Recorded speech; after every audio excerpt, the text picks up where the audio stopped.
Every time that a mass shooting occurs in this country, there's always a flurry of concern, federal conversations about what are we going to do about this problem. And unfortunately, 6 to 8 weeks after the event happened, all the communication kind of falls flat.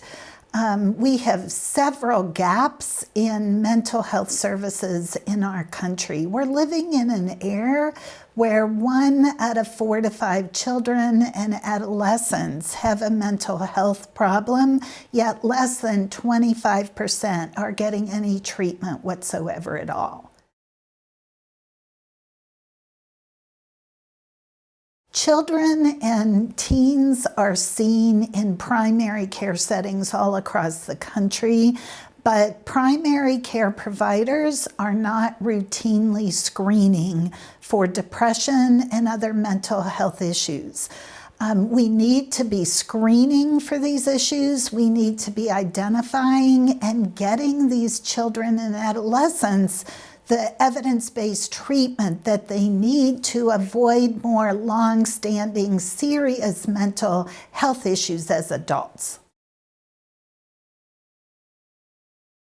Younger children who are depressed oftentimes will be restless and hyperactive, which throws a lot of people off. And they say, oh, this child has attention deficit, hyperactivity disorder, instead of looking down deeper as could this restlessness and hyperactivity be a sign of depression or anxiety.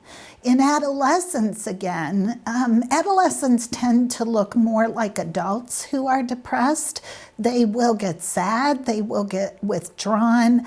But again, many adolescents manifest anger, lose their temper easily, and people say, oh, that's just the typical mood of adolescence, and don't dig deeper into, could there be more serious problems with depression or anxiety?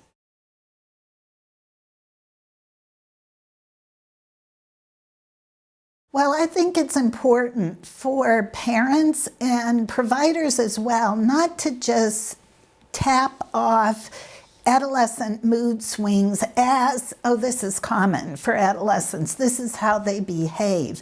Even in the case of adolescents talking about, I want to hurt myself, there are many times you hear people say, oh, kids who talk about that won't actually do anything about it. And that's one of the worst misperceptions that anybody can make.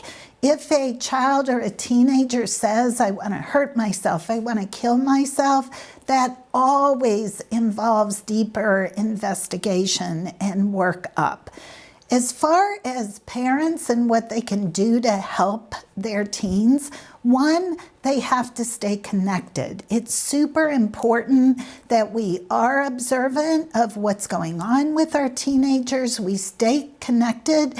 If a teen won't talk to their parents and a parent really is concerned about depression or prolonged grief or stress, it's super important to get them in to see their primary care provider who can do a more thorough evaluation.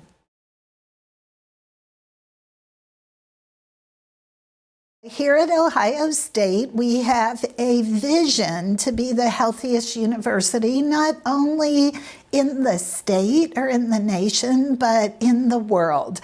So we have put together a very bold, exciting, comprehensive strategic plan to enhance the health and wellness of our faculty, our staff, and students. And what we're doing that's very different than other universities throughout the country, we're taking a comprehensive, integrative approach to health and wellness.